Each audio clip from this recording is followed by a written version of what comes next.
Mi nombre es Roberto Massa y en este apartado correspondiente al aparato circulatorio abordaremos la inspección, palpación, auscultación normal y patológica, incluyendo también los soplos. En el camino que va desde la medicina hipocrática hasta la aparición del cilindro del doctor Laennec, han mediado muchísimos años. Sin embargo, son dos herramientas imprescindibles a la hora de abordar el examen físico de un paciente. Tanto la palpación como la inspección, la observación y el uso del estetoscopio. Sin embargo, hay que recalcar algo que es muy importante. Primero, debemos escuchar lo que nos dice el paciente, interrogarlo y al mismo tiempo que estamos haciendo esto, observarlo. Luego, vamos a palpar y tener paciencia, calmar nuestra ansiedad por auscultar, eso vendrá después. Y aún algo mucho más importante y que por último tenemos que hacer es razonar, algo que es imprescindible en el ejercicio de la medicina. De manera que, bueno, lo que involucra la inspección general, vamos a hacer algunos lineamientos, siempre centrados un poco en lo que tiene que ver con el aparato cardiovascular. Las fases de un paciente nos puede estar revelando ya directamente el diagnóstico. Un hipertiroidismo ya se nos puede anunciar en la misma mirada del paciente. Cuando un paciente entra al consultorio, también ya podemos tener alguna impresión de que sobre probablemente qué es lo que ese paciente tenga. Por ejemplo, una marcha táxica. También la actitud o la postura que tiene el paciente. No es lo mismo estar observando pacientes en la consulta ambulatoria que un paciente que está internado o un paciente que un médico va a ver a domicilio, como en este caso un paciente con disnea de reposo. El examen de las extremidades y las manos también nos puede poner sobre la pista de un probable síndrome de Marfan.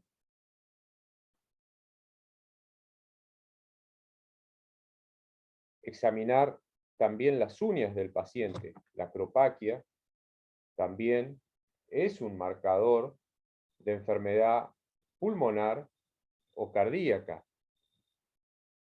También así las hemorragias o líneas en astilla, que pueden ser un marcador de endocarditis infecciosa.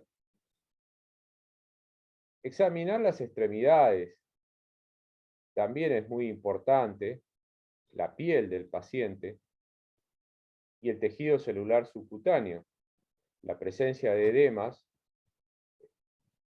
en un paciente con enfermedad cardíaca nos pone sobre aviso de una probable insuficiencia cardíaca, una situación nada infrecuente en la práctica clínica.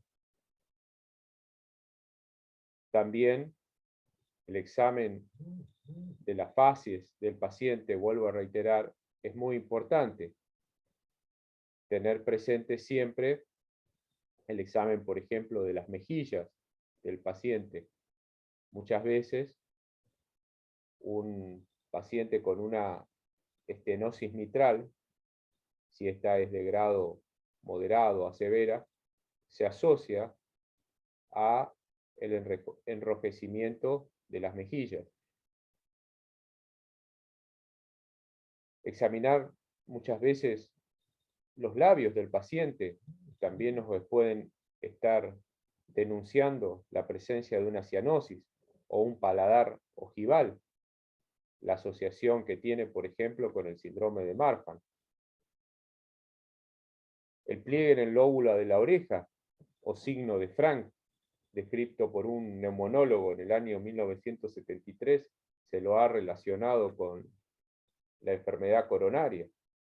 Examinar, vuelvo a reiterar, las facies, pacientes que tienen tratamientos prolongados y con dosis elevadas de amiodarona pueden tener una cierta fotosensibilidad en la piel, y eso también nos puede estar marcando ya una probable, un probable efecto colateral ya del fármaco.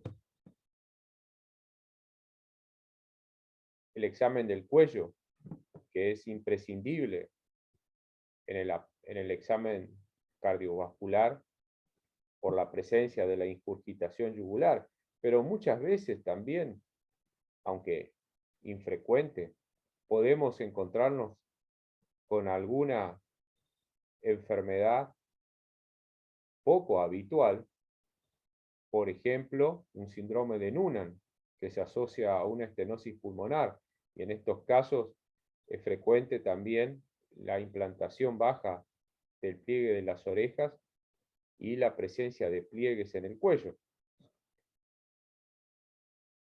El examen del tórax, la presencia de un tórax que puede ser excavado, el llamado pectum excavatum, o un tórax denominado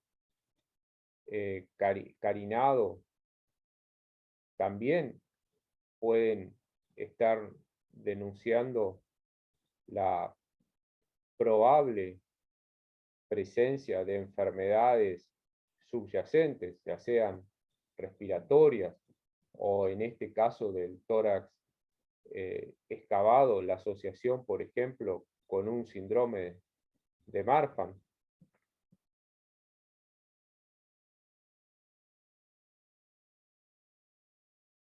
La mano del examinador es muy importante como instrumento semiológico porque nos va a poder ayudar a palpar diferentes fenómenos que ocurren en el tórax del paciente. Con los dedos, con el pulpejo de los dedos, podemos llegar a localizar la presencia de latidos en la unión entre los metacarpianos y las falanges. Podemos usarlos para palpar frémitos o vibraciones, y con la palma de la mano podemos palpar levantamientos o golpes. Vamos a referirnos ahora a lo que son las vibraciones valvulares. Las vibraciones representan la expresión palpatoria de ruidos cardíacos normales y anormales. Generalmente, en condiciones normales, se pueden palpar vibraciones generadas por el primer ruido solo en el área apexiana. Pero en condiciones patológicas podemos llegar a percibir el primero y el segundo ruido, dependiendo de la patología que tenga el paciente, una estenosis mitral, una hipertensión pulmonar. También podemos palpar las vibraciones generadas por las válvulas protésicas, más aún si estas son no biológicas, sino válvulas protésicas mecánicas.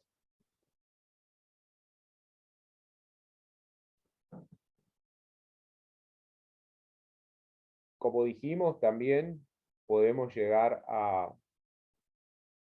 palpar latidos, y Esto, digamos, es algo que es importante porque la presencia de latidos en el examen cardiovascular no necesariamente implica la presencia de patología.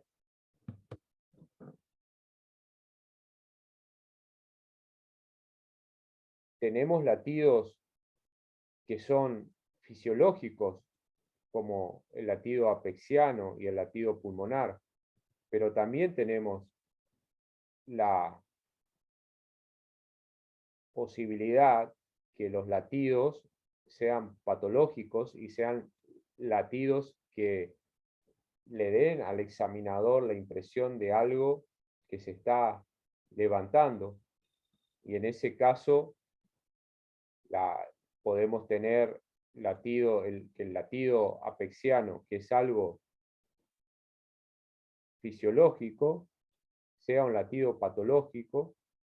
Podemos también tener la presencia de un latido patológico positivo por un aneurisma ventricular izquierdo, la presencia de latidos diagonales, sagitales, en estos casos por agrandamientos del ventrículo izquierdo y ventrículo derecho, respectivamente, o latidos negativos, que ocurren en caso de hundimientos o depresiones que vamos a percibir a la palpación, y en esos casos, por ejemplo, por agrandamiento del ventrículo derecho, insuficiencias tricuspidias severas, pericarditis constrictiva.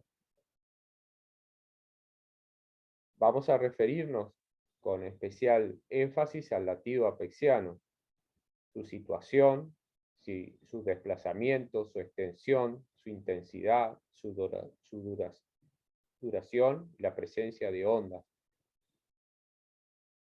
El choque apexiano o latido apexiano, o llamado también choque de punta, se ve y se palpa en el cuarto o al quinto espacio intercostal, por dentro de la línea hemiclavicular, en un área que no debe exceder los 2 centímetros de diámetro.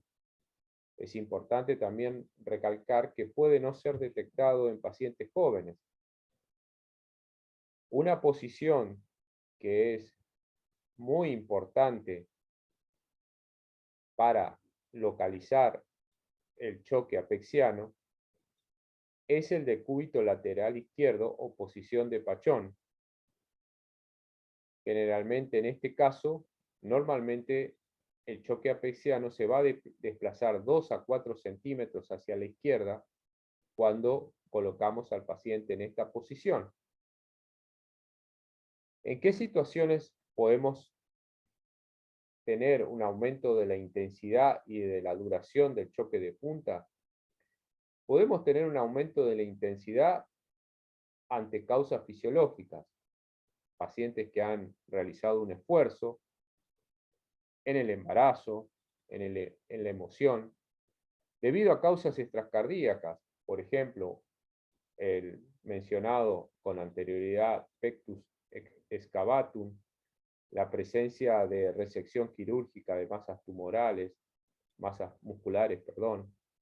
causas cardíacas patológicas, la hipertrofia ventricular izquierda, en la que el choque de punta se desplaza hacia la izquierda y hacia abajo, o el también denominado choque en cúpula de Barr, en que generalmente la mano tiene la impresión de una bola de billar que empuja la mano que está palpando el choque de la punta. También en cuanto a la duración, es importante tener en cuenta que la duración del choque apexiano se va a ver prolongada cuando hay un obstáculo a la eyección del ventrículo izquierdo, por ejemplo, la estenosis aórtica, la presencia de una hipertensión arterial, o también podemos tener desplazamientos por causas que no son cardíacas, sino extracardíacas, enfermedad pulmonar o pleural, la presencia de un neumotórax, de una telectasia, o entre la presencia, por ejemplo, de elevaciones diafragmáticas, ya debido a parálisis o a paresias. y en estos casos el choque de punta se va a ver desplazado hacia arriba y hacia la derecha. En esta figura vemos un poco lo que mencionamos en la diapositiva anterior en cuanto al aumento de la intensidad y de la duración del choque de punta.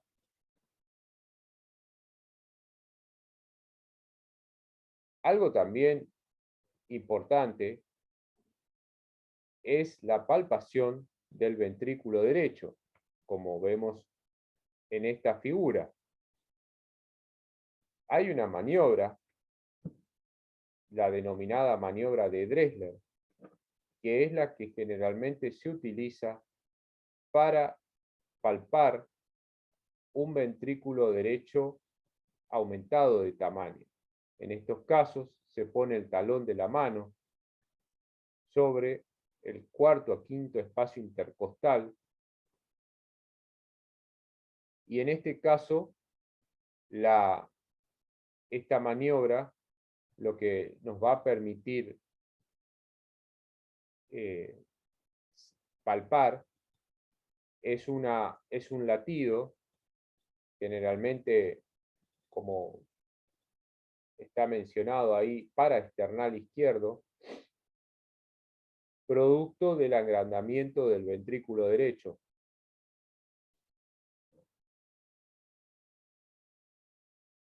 Ahora pasaremos a mencionar algunos conceptos básicos sobre la auscultación de los ruidos cardíacos.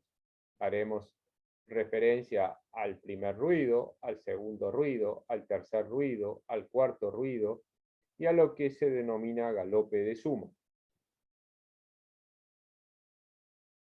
Queremos dejar primero una referencia a una correlación que es bastante importante a tener en cuenta entre los ruidos cardíacos que nosotros auscultamos y lo que está sucediendo con el ritmo eléctrico del corazón registrado en un electrocardiograma.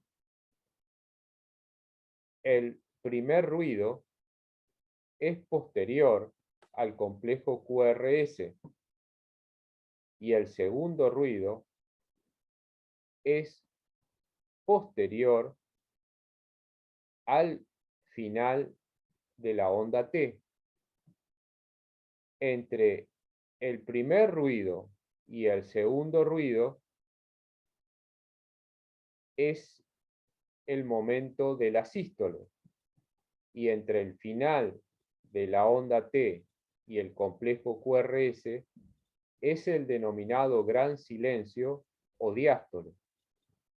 Esto es muy importante a tener en cuenta por la correlación entre lo que nosotros estamos auscultando y lo que está sucediendo desde el punto de vista eléctrico. Ahora, ¿dónde auscultamos? Hay focos o áreas de auscultación que hay que tener presentes. Existe el área aórtica en el segundo espacio intercostal derecho, el área pulmonar en el segundo espacio intercostal izquierdo, el foco de Erbs en el tercer espacio intercostal izquierdo, el área tricuspidia en el cuarto espacio intercostal izquierdo y el foco mitral o el ápex en el quinto espacio intercostal izquierdo, sobre la línea medio clavicular, generalmente.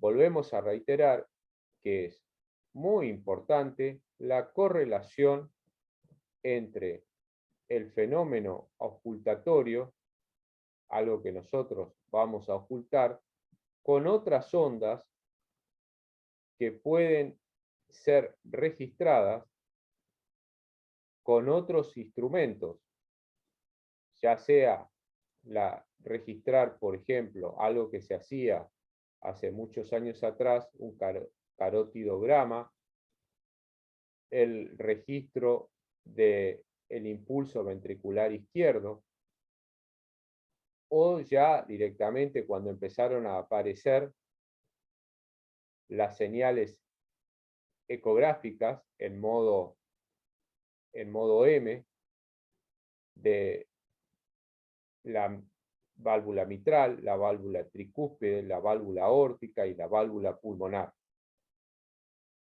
Ha sido de mucha utilidad previo a la aparición de la ecografía el uso del fonocardiograma, instrumento que prácticamente ha desaparecido de la práctica clínica después de la incorporación de la ecografía cardíaca. En cuanto a la secuencia de auscultación, algunos recomiendan empezar en el área o foco aórtico, pasar al foco pulmonar y ir descendiendo por el borde external izquierdo hacia el área tricúspide y después hacia el área mitral. También es importante saber situarnos en qué momento del ciclo cardíaco estamos, si en la sístole o en la diástole. Y para esto es importante guiarnos por el pulso carotídeo. Generalmente, la auscultación combinada con la palpación del pulso carotídeo nos permite saber que estamos en la sístole, ya que el pulso carotídeo coincide con la aparición del primer ruido cardíaco.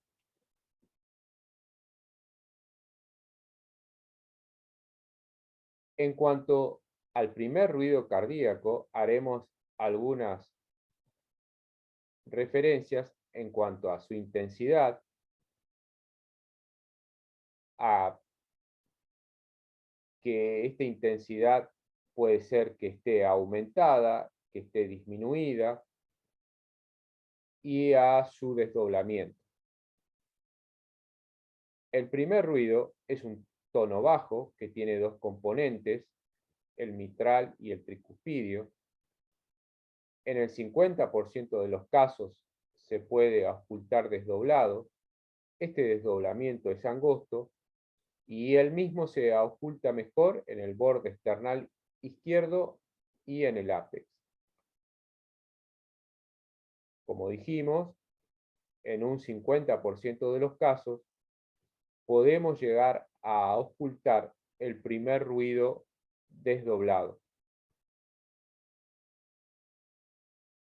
En cuanto al segundo ruido, este tiene dos componentes bien audibles, tiene un característico desdoblamiento inspiratorio, el cual es audible en el borde external izquierdo. El componente aórtico es mucho más intenso que el componente pulmonar y este desdoblamiento generalmente está ausente en la población anciana. El segundo ruido generalmente es muy bien ocultado en el foco pulmonar y en el foco accesorio o foco de ERP. ¿En qué situaciones podemos llegar a encontrar aumento de la intensidad del segundo ruido? Ante un aumento de la presión en la raíz aórtica, en una circulación hiperdinámica, el aumento del componente pulmonar, generalmente en cardiopatías con hipertensión pulmonar. Situaciones en que hay una disminución de intensidad de alguno de los dos componentes, cuando haya disminución de la presión sistólica sistémica o pulmonar, cuando las válvulas sigmoideas, aórticas o pulmonares estén alteradas o por causas torácicas extracardíacas. Por ejemplo, un paciente con un enfisema pulmonar. Algo característico del segundo ruido es la presencia de sus desdoblamientos. Este desdoblamiento puede ser amplio y en ese caso el componente aórtico se ve adelantado. En estos casos podemos llegar a encontrar esto ante situaciones que, por ejemplo, impliquen una insuficiencia mitral grave, la presencia de una insuficiencia cardíaca, o que el componente pulmonar se encuentre retrasado. En ese caso, esto puede ser debido a la presencia de un trastorno eléctrico, como el bloqueo de rama derecha, el aumento del volumen del ventrículo derecho, una dilatación aguda del ventrículo derecho o la obstrucción del tracto de salida del ventrículo derecho. Este desdoblamiento también puede tener la característica de ser fijo, o sea, que no sufre variaciones con la inspiración o la expiración. Y en estos casos es característico de la comunicación interauricular, pero también puede estar presente en una insuficiencia cardíaca, en la estenosis pulmonar, en un embolismo pulmonar, o en un bloqueo de rama derecha, por ejemplo, asociado a una insuficiencia cardíaca derecha. Algo también que puede estar presente es un desdoblamiento paradójico del segundo ruido. Y en estos casos, esto es algo característico del bloqueo de rama izquierda o cuando existe un acentuado gradiente sistólico a través de la válvula aórtica, por ejemplo, en una estenosis aórtica severa o en la miocardiopatía hipertrófica obstructiva. Generalmente, el segundo ruido, como dijimos, podemos llegar a tener la posibilidad de ocultar los dos componentes en una persona normal que no tiene ningún tipo de patología. Este desdoblamiento va a ser posible de ocultarlo generalmente en la inspiración.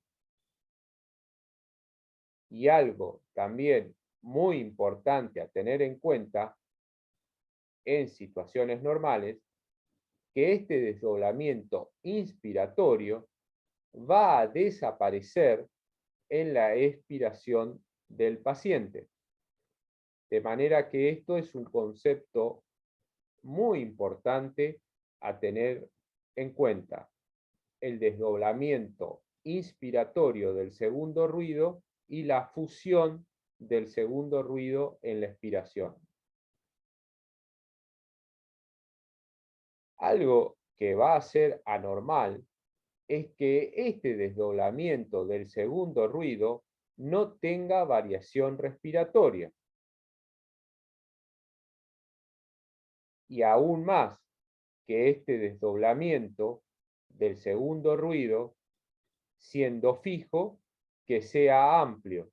Eso también nos puede estar poniendo en alerta de que ese paciente puede tener una patología subyacente. Como dijimos, un desdoblamiento particular que tiene el segundo ruido es el desdoblamiento paradójico, paradojal, que es aquel que sucede en expiración.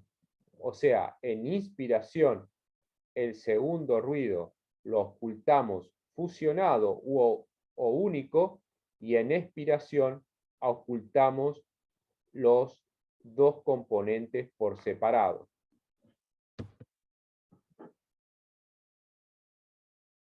Y como dijimos, el desdoblamiento persistente del segundo ruido no es algo normal.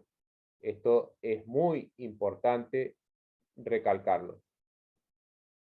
Otro ruido que es característico en la auscultación es el tercer ruido, pero tenemos que tener presente que el tercer ruido puede ser normal. Este es un ruido que tiene la particularidad de ser suave, de baja frecuencia, sigue muy cercanamente al segundo ruido, lo vamos a auscultar en el ápex, en el área mitral, y fundamentalmente en la posición de Pachón, y es algo que podemos encontrar en jóvenes y adultos sanos.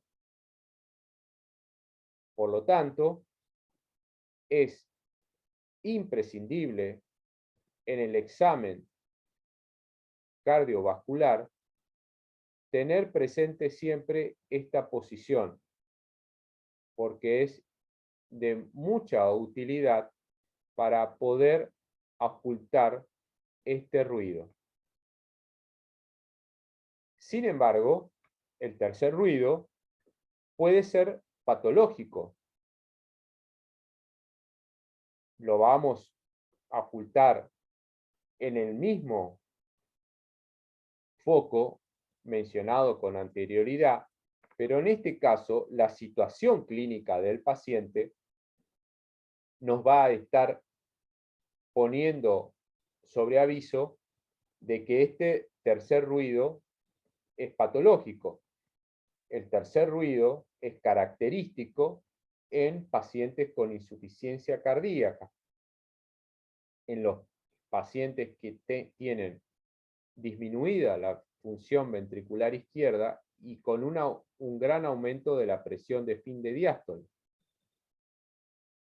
Otra particularidad que tiene este ruido es que es palpable. De manera que el tercer ruido es un elemento auscultatorio que es muy característico en pacientes con insuficiencia cardíaca y que están taquicárdicos. Eso es lo que le da esa particularidad de ritmo llamado de galope. Otro ruido a tener en cuenta también es el cuarto ruido. En este caso es un tono suave que se ausculta también en el ápex y en decúbito lateral izquierdo, pero este ruido tiene la particularidad que precede al primer ruido. Se acompaña generalmente de un latido presistólico apical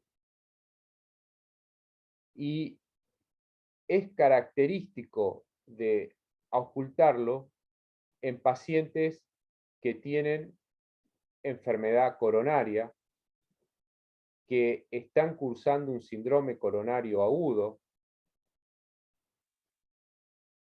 y muchas veces en pacientes que tienen una hipertensión arterial de moderada a severa. Además de los ruidos cardíacos, otros ruidos que podemos llegar a auscultar son los denominados clics. Estos ruidos, generalmente, si son producidos por la válvula pulmonar o la válvula aórtica, son clics eyectivos. Son producto de la apertura inadecuada de una válvula semilunar, siguen al primer ruido, son ruidos agudos y que tienen una amplia radiación. En estos casos, por ejemplo, el clic aórtico lo vamos a auscultar en el foco aórtico, en el área mitral o en el foco de ER. Y el clic eyectivo pulmonar va a ser característico de auscultar sobre el foco pulmonar. En esta figura lo que vemos es un clic eyectivo pulmonar, como dijimos, sucede al primer ruido. Y en este caso, lo que estamos viendo es un clic eyectivo aórtico que también sigue al primer ruido. Otro ruido que podemos ocultar es el denominado chasquido de apertura. En este caso es por la apertura inadecuada de una válvula auriculoventricular. Y este chasquido de apertura es algo que está muy relacionado con la presencia de una estenosis mitral, generalmente de moderada a severa. Es un ruido agudo que tiene una amplia radiación, sigue estrechamente al segundo ruido, y ese intervalo, llamado intervalo entre el segundo ruido y el chasquido, generalmente es característico que se acorte cuando la estenosis mitral es severa. Como vemos en esta figura, el chasquido de apertura de la mitral sigue al segundo ruido, y cuanto más cerca está el chasquido del segundo ruido, más severa va a ser la estenosis mitral.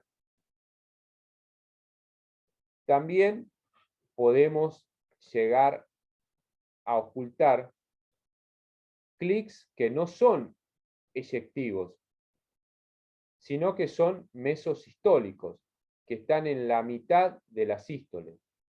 Estos clics generalmente son de alta frecuencia, los vamos a ocultar con el diafragma del estetoscopio, y no solamente pueden ser mesos, sino también que pueden ser telesistólicos. Los podemos ocultar hacia el final de la sístole. Los clics no eyectivos son característicos del prolapso de válvula mitral y tienen la particularidad de variar en el tiempo. Se pueden adelantar con maniobras que reducen el tamaño del ventrículo izquierdo. En esta figura vemos la presencia de un clic mesosistólico producto de un prolapso de válvula mitral. En cuanto a los soplos generalmente son sonidos que podemos considerar sostenidos, silbantes, productos de la turbulencia de la circulación sanguínea. Y en estos casos, estos sonidos pueden ser producto del incremento del flujo, del pasaje de sangre a través de un orificio que esté reducido, producto, por ejemplo, de una estenosis, o estos sonidos pueden ser productos de la regurgitación de la sangre desde una cavidad hacia la otra. Para analizar los soplos cardíacos es importante tener en cuenta ciertas características: su frecuencia, la intensidad o la amplitud, el timbre o el tono que tienen, su localización y propagación, la persistencia, la ubicación en el ciclo cardíaco, su duración y su morfología. Hay una escala internacionalmente utilizada, llamada escala de Levin, que nos permite graduar los soplos en una escala que va desde el 1 hacia el 6. En esos casos, generalmente, el 1 es un soplo apenas perceptible, un grado 2 es un soplo suave, que no tiene frémito, el grado 3 es un soplo de intensidad moderada sin frémito, un grado 4 es una intensidad intermedia, que ya ahí podemos palpar un frémito. El grado 5 es un soplo muy intenso, también con frémito, pero audible apoyando levemente el estetoscopio sobre la pared torácica, y un soplo de grado 6 es el soplo de máximo de máxima intensidad, con un frémito audible a corta distancia y prácticamente sin apoyar el estetoscopio sobre la piel de la pared torácica. Los soplos generalmente los clasificamos en inocentes, funcionales y orgánicos. Estos soplos, a su vez, los orgánicos, los vamos a clasificar en sistólicos o eyectivos y de regurgitación, los soplos diastólicos, a su vez, de regurgitación y soplos de llenado, soplos continuos y soplos dobles. En cuanto a los soplos sistólicos, vamos a tener soplos eyectivos, y dentro de esos vamos a tener los soplos inocentes. Después vamos a tener soplos que son productos de obstrucción en el tracto de salida de los ventrículos. Uno característico es la estenosis aórtica valvular, que puede ser congénita o adquirida, la obstrucción en el tracto de salida del ventrículo derecho, que ahí lo que vamos a tener generalmente es la estenosis pulmonar, o modificaciones en el flujo o alteraciones arteriales. En cuanto a los soplos sistólicos de regurgitación, vamos a tener el de la insuficiencia mitral y el de la insuficiencia tricuspidea. En cuanto a los soplos diastólicos, son característicos los de regurgitación, y ahí tenemos la insuficiencia aórtica aguda, la crónica, la insuficiencia pulmonar, y algunos otros que, por ejemplo, pueden ser la estenosis coronaria o una fístula traumática entre la arteria coronaria y el ventrículo izquierdo. Los soplos diastólicos de llenado es característico de la estenosis de las válvulas auriculoventriculares, por ejemplo, la estenosis mitral y la tricuspidia, y de otras anormalidades de las válvulas auriculoventriculares, por ejemplo, la miocardiopatía hipertrófica obstructiva o el soplo de Austin-Flynn de la insuficiencia aórtica. Pasaremos a considerar al soplo sistólico inocente. Este soplo es eyectivo, protosistólico, está generalmente en población infanto-juvenil, es máximo en la ocultación en el borde external izquierdo, es un soplo poco intenso, de cualidad generalmente áspera, a veces musical, y algo interesante es que se atenúa o desaparece al poner de pie o sentar al paciente. No se asocia con otros soplos o alteraciones. Este soplo, como dijimos, es un soplo que generalmente no se acompaña de ninguna patología. Y podemos encontrarlo en población joven, y la característica es que está entre el primer y el segundo ruido. Sin embargo, dentro de estos soplos sistólicos eyectivos, podemos tener aquellos que ya son patológicos, por ejemplo, producto de una obstrucción, como es la estenosis valvular aórtica. En este caso, este soplo es áspero, lo vamos a ocultar generalmente en la base, es un soplo intenso que va a tener más de 3/6 de la escala de Levin. Ante más severidad, el soplo va a ser más prolongado, va a ocupar más la sístole. Otra característica es que el segundo ruido va a estar disminuido o abolido, y si palpamos el cuello, vamos a tener la posibilidad de encontrarnos con la presencia de un frémito. En estos casos, estos soplos pueden llegar a tener un clic eyectivo, y la morfología que adquiere el soplo es el denominado soplo de morfología romboidal.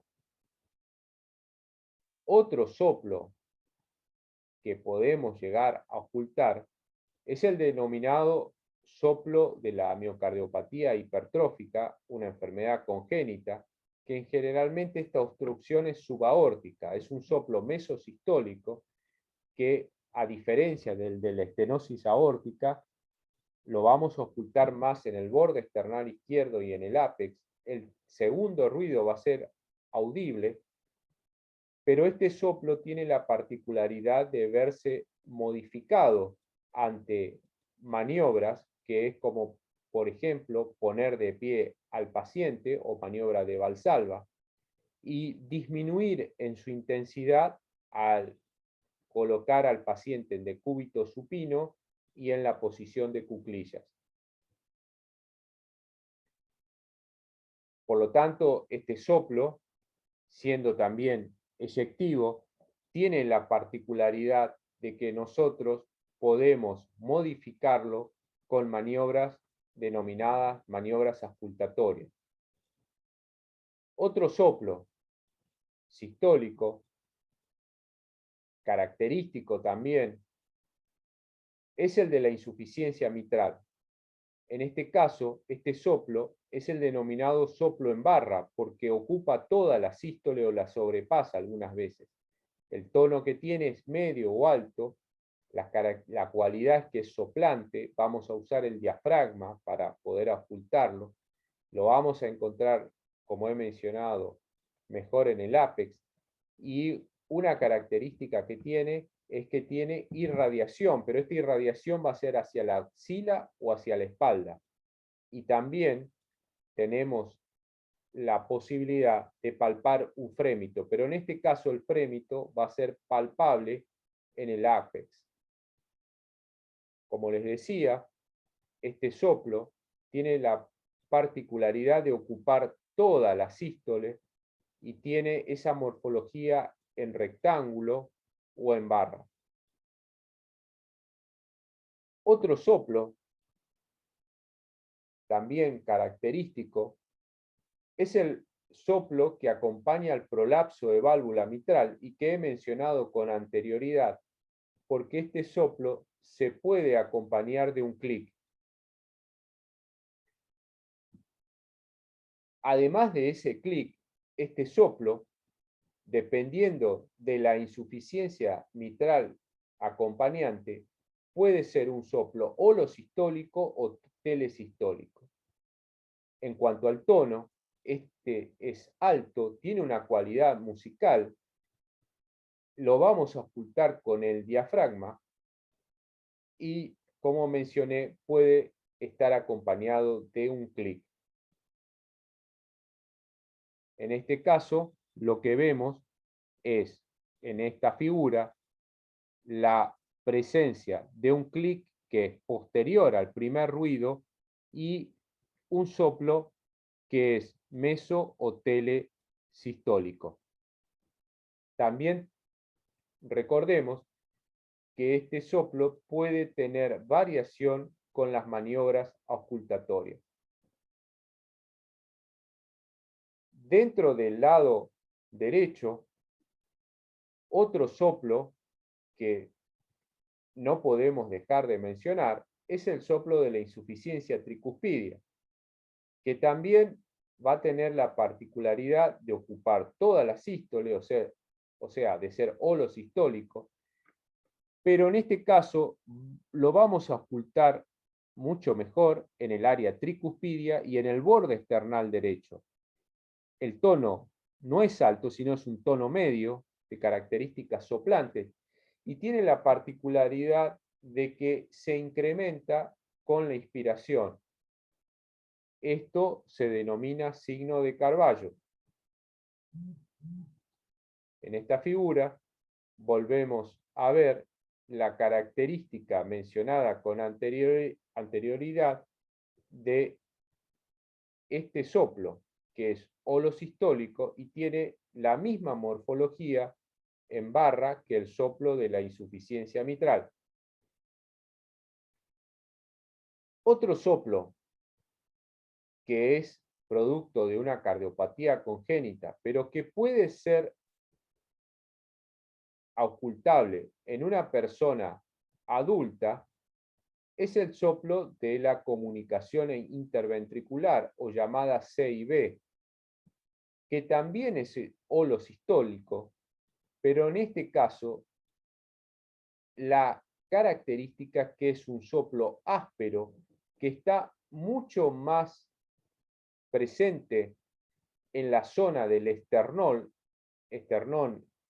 izquierdo, que tiene una amplia difusión o irradiación, se acompaña de frémito y, como mencionaba, lo podemos ocultar en gente adulta, pero sobre todo en niños y en jóvenes, si es que esta comunicación no ha sido resuelta en la infancia.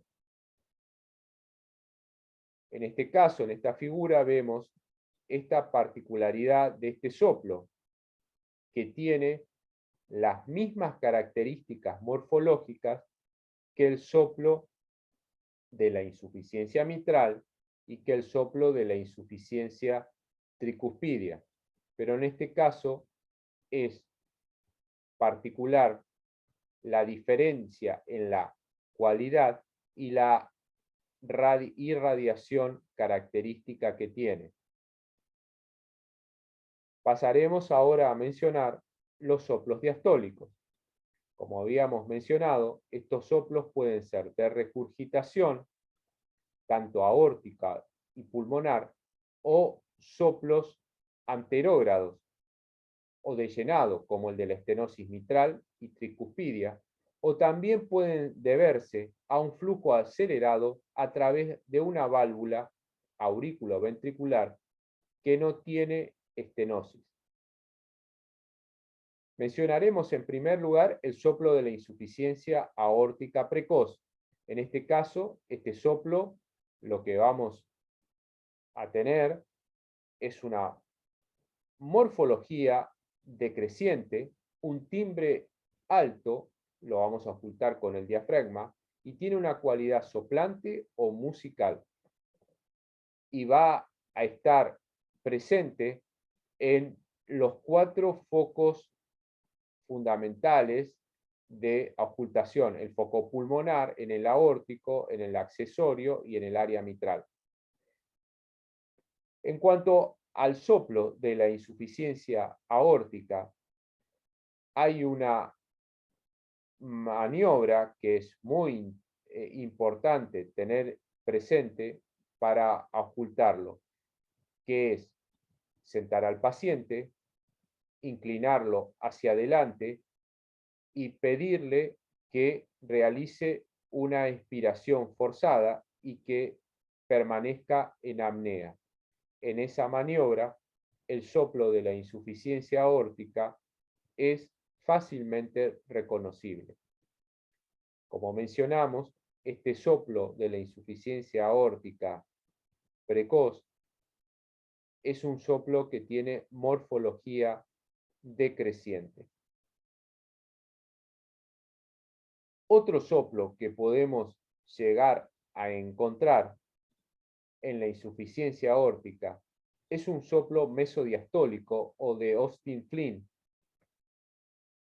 el cual se asocia a una insuficiencia aórtica severa, a un tercer ruido, y este soplo tiene un timbre bajo. Sin embargo, lo que va a ser característico, que lo vamos a tener que ocultar con la campana en el foco mitral, tiene una cualidad retumbante y tiene un refuerzo presistólico. En estos casos, lo que vemos es que este soplo es, como todo soplo diastólico, sigue al segundo ruido, puede tener un tercer ruido y va a tener un refuerzo presistólico siempre y cuando el paciente conserve el ritmo sinusal. Recordemos que este soplo se debe al hiperflujo que ocurre en el pasaje de sangre desde la aurícula hacia el ventrículo, producto de una insuficiencia aórtica severa. O sea, este soplo, también es importante recalcarlo, no es producto de una patología en la válvula mitral, sino que se debe a el hiperflujo que genera la insuficiencia aórtica severa y la repercusión que tiene en la aurícula izquierda. Otro soplo característico dentro de los soplos diastólicos es el soplo de la insuficiencia pulmonar o soplo de Still. Este soplo acompaña generalmente la hipertensión pulmonar. El foco de máxima ocultación es en el borde esternal izquierdo. Tiene un tono alto, lo vamos a ocultar con diafragma. Su cualidad es soplante y la morfología que tiene es decreciente. Y una particularidad que tiene es que aumenta con la inspiración. Este soplo, como decíamos, tiene morfología decreciente y la particularidad que podemos tener es que con la inspiración aumenta de intensidad. El soplo de la estenosis mitral tiene la característica de ser de tono bajo, muy variable, con una morfología creciente o decreciente si es que el paciente está en ritmo de fibrilación auricular. Obligadamente, al ser un tono bajo, vamos a tener que utilizar la campana del estetoscopio. Su cualidad es retumbante, tiene el chasquido de apertura que mencioné con anterioridad, y si el paciente conserva su ritmo sinusal, va a tener un refuerzo presistólico. Vuelvo a reiterar que es obligado para ocultar el soplo de la estenosis mitral, colocar al paciente en la posición de Pachón y utilizar la campana del estetoscopio. El soplo de estenosis mitral, como mencioné con anterioridad, y si el paciente está en ritmo de fibrilación auricular, va a tener un chasquido de apertura de la mitral y la morfología del soplo va a ser creciente, decreciente. Y la intensidad del mismo va a variar con cada ciclo cardíaco, ya que la irregularidad de la fibrilación auricular va a determinar que haya diástoles que van a ser más cortas o más largas. Si el paciente conserva su ritmo sinusal, el soplo de la estenosis mitral se va a acompañar también de un chasquido de apertura. Recordemos que este va a estar mucho más cerca del segundo ruido si la estenosis mitral es más severa, y en este caso el soplo no va a tener esa morfología decreciente, sino que va a tener una morfología que va a ser diferente a la del paciente que está en ritmo de fibrilación auricular, porque va a tener el refuerzo presistólico, y eso lo va a hacer característico y va a permitir aún más su diferenciación. Como conclusión de esta presentación, la vamos a cerrar con una frase de Leonardo da Vinci. El ojo, que es llamado la ventana del alma, es la principal vía que utiliza el sentido común para copiar de mejor manera las obras infinitas de la naturaleza. El oído es la segunda vía. Con esta presentación pretendemos que sea una herramienta que les sirva para aventurarse en el examen cardiológico de los pacientes y terminemos diciendo también que para ocultar hay que tener mucha paciencia, hay que realizarlo en un ambiente cálido, silencioso y sobre todo, algo también importante, que no es tan fundamental la calidad del estetoscopio, sino que lo más importante es lo que está entre ambas aurículas del estetoscopio. O sea, ustedes, los que examinen al paciente,